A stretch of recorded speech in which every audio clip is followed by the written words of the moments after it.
మీకు చెల్లిస్తూ యేసు ప్రభువు వారి నామములో స్తుతించి ఆరాధిస్తున్నాము తండ్రి. ఆమేన్. ప్రభునందు ప్రియులారా, మరి దేవుని సేవకులు జాషువా గారి గురించి నాకు పరిచయం అయినప్పటి నుంచి అప్పటి వరకు నాకు తెలిసిన విషయాలు మీకు చెప్తాను. శ్రద్ధగా మీరు వినాలని మీ అందరికీ మనవి చేస్తున్నాం. మరి దేవుని సేవకులు మరి జాషువా గారు మరి మా సహవాసంలోనికి, మా ఫెలోషిప్లోనికి మాతో కలిసి సేవ చేయటానికి మాతో వచ్చినప్పటి నుంచి నేను గమనించింది ఏంటంటే, ఆయన చాలా ఆత్మీయంగా చక్కగా భక్తిగా ఉండేవారు.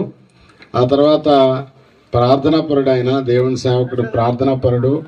ఆ తర్వాత మరి దేవుని సేవ ఎడల భారం కలిగినటువంటి దేవుని సేవకుడు. ఎందుకంటే ఎప్పుడు కూడా దేవుని సేవ గురించి ఎక్కువ ఆలోచన చేసేవారు. చక్కగా మరి మాతో కూడా సహవాసానికి, మరి సేవకుల కూడికి వచ్చేవారు. మరి ఆయనంతా మాకందరికంటే ఆయన వయసులో పెద్ద ఆయన. అయితే మమ్మల్ని అందరినీ గౌరవించి ఆయనే కింద కూర్చుండేవాడు.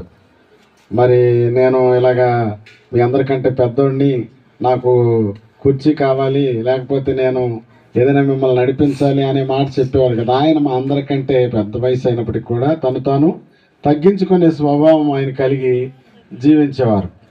అంత మాత్రమే కాకుండా మరి ఏదైనా సేవకుల కూడిక ఏరియాలో పెట్టేటప్పుడు, దేవుని సేవకుల కూడిక పెట్టినప్పుడు మరి వచ్చిన సేవకుల్ని, సేవకురాలని అందరినీ కూడా చాలా గౌరవించేవాడు.